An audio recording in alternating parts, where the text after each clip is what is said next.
exprimer toute ma fierté ce matin en présidant cette cérémonie officielle de lancement de l'Observatoire citoyen de la ville de Dakar.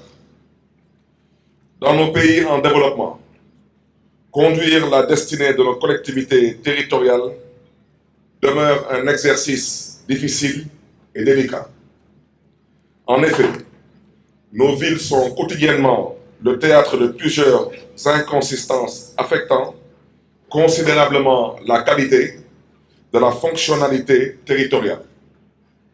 À Dakar, ville capitale, plusieurs distorsions touchent l'environnement, le cadre de vie, l'assainissement, le civisme, l'intégrité des infrastructures et biens publics, entre autres. Relever ces défis exige des élus que nous sommes d'élaborer une ingénierie urbaine qui met en avant la participation des populations et acteurs de développement locaux. Le constat désolant dans la ville est la détérioration continue de l'équilibre de l'espace urbain, ouvrant ainsi la voie à toute forme de vulnérabilité territoriale. Mesdames, Messieurs, chers invités, Dakaroises, Dakarois, en l'absence d'une citoyenneté active et agissante pour l'intérêt de notre vivre ensemble, l'impact des efforts déployés par la municipalité se retrouve amoindri et ralentit considérablement le processus de métropolisation de notre cité.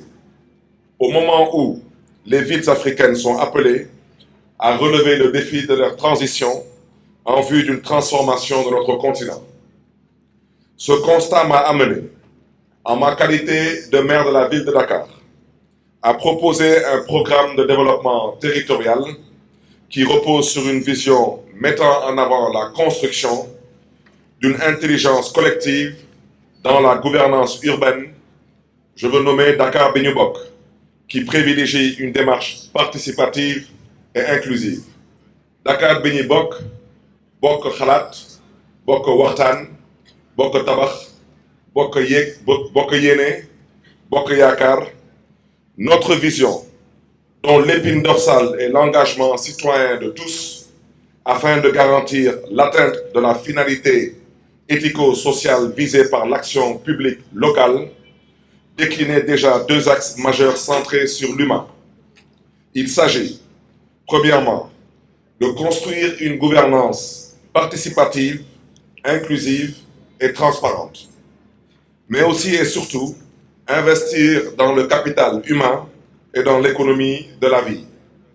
Mesdames, Messieurs, chers invités, Dakaroises, Dakarois, aujourd'hui, il urge de mettre en œuvre une stratégie permettant à nos populations et usagers d'adopter les meilleurs réflexes citoyens et civiques, de comprendre et de s'approprier les projets et programmes municipaux et d'améliorer leur rapport avec le territoire urbain, son environnement et le bien public local. Je me réjouis d'avoir été suivi dans cette volonté par le conseil municipal de la ville de Dakar, également convaincu de la nécessité de créer un outil collaboratif dénommé Observatoire citoyen de la ville de Dakar. Loin de se substituer au conseil municipal, l'ambition de cet observatoire est de favoriser la participation citoyenne, de développer le dialogue, la concertation et la consultation des citoyens à travers l'organisation d'espaces démocratiques, de rencontres entre populations, élus et acteurs de développement. Mesdames, Messieurs, chers invités, Dakaroises, Dakarois, à l'occasion de cette cérémonie, mon message va certes à l'endroit de toute la population, mais je réserve un appel particulier à la jeunesse dakaroise. Chère jeunesse, Dakar est votre cité. Vous êtes l'espoir de demain. Ma conviction, c'est qu'il est parfaitement possible de réinventer Dakar en privilégiant des innovations dans le respect de l'éthique et la sagesse. Chère jeunesse, leader incontestable de demain, soyons épris de tolérance de solidarité, de responsabilité individuelle et collective et de justice. Restons collés à ces principes sans lesquels il nous sera difficile de réaliser un vivre ensemble harmonieux et paisible. Ma ferme volonté, en tant que premier magistrat de la ville de Dakar, est de raffermir la cohésion sociale et faire de Dakar un territoire où ses acteurs se parlent, communiquent et échangent sur les enjeux de développement de la cité. En un mot, faire de Dakar une ville citoyenne. Chers invités, Dakaroises, Dakarois, je fais partie de ces acteurs politiques qui ne croient pas au déguerpissement. Je crois au désengorgement, je crois au désencombrement. Dakar s'apprête à accueillir du 1er au 6 mai le Forum mondial sur l'économie sociale et solidaire qui s'organisera pour la première fois en terre africaine.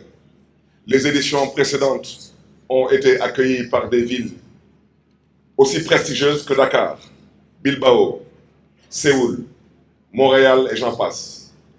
L'économie sociale et solidaire, c'est ce qu'on appelle communément l'économie informelle.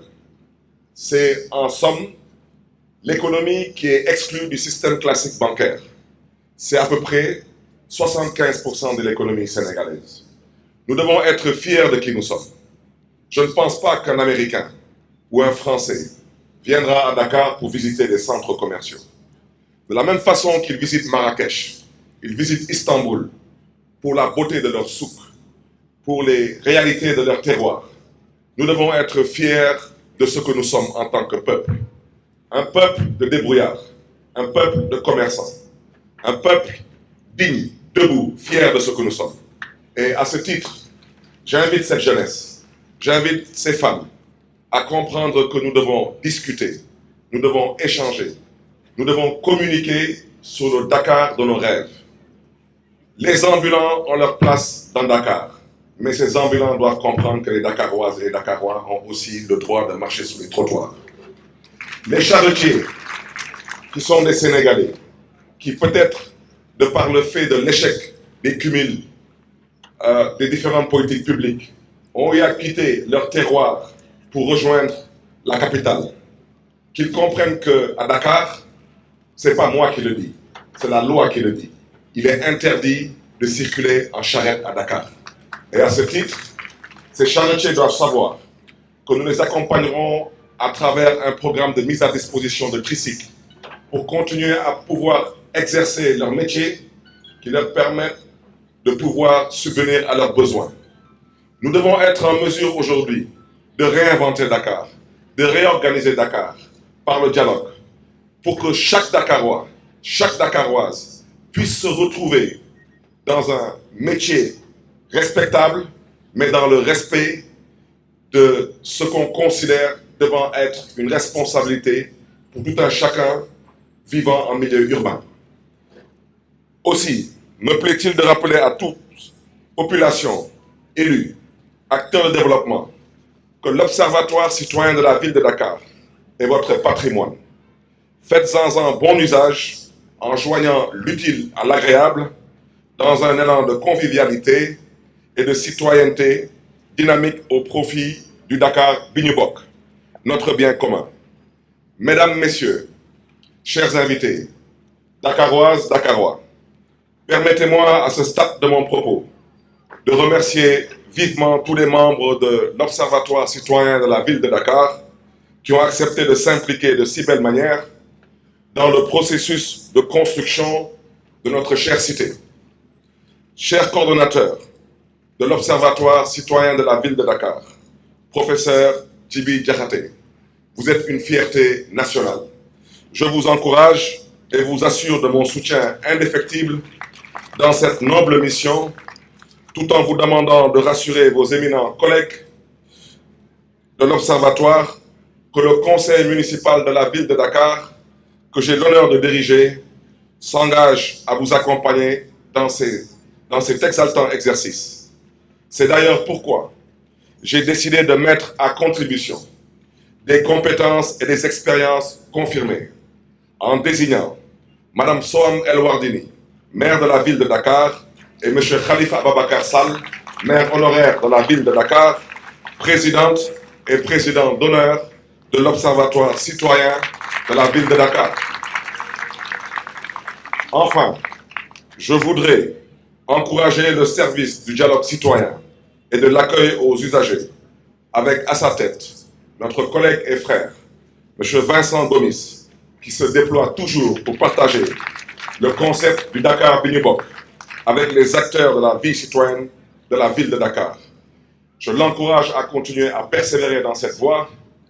Dakaroise, Dakarois, je vous remercie, que Dieu vous garde et que Dieu vous bénisse. L'objectif de cet observatoire, c'est de travailler à développer la citoyenneté et le civisme au niveau de la capitale. On est parti du constat qu'il y a beaucoup de désordre à Dakar. À la limite, il y a de l'anarchie à Dakar. Parce qu'on a l'impression qu'aucune règle n'est respectée dans le cadre du fonctionnement d'une ville normale. En conséquence, une capitale qui se donne des ambitions de progrès et de développement a besoin de se réorganiser dans son fonctionnement. Et voilà pourquoi l'Observatoire a été mis en place pour favoriser une approche à la fois inclusive et participative.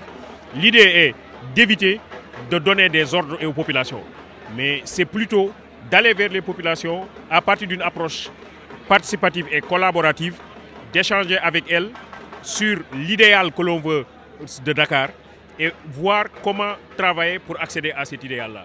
Donc, il n'y a pas un groupe qui impose une vue aux populations, mais il s'agit précisément avec les populations de trouver les voies et moyens permettant d'avoir une capitale où il fait bon vivre, où chacun peut vaquer à ses occupations, où les principes élémentaires de l'organisation et du fonctionnement d'une ville et surtout d'une capitale sont respectés par tous les acteurs. Mais on est optimiste parce que, évidemment, on part aussi de l'hypothèse que tous les acteurs veulent le développement, veulent le progrès, veulent le bien-être.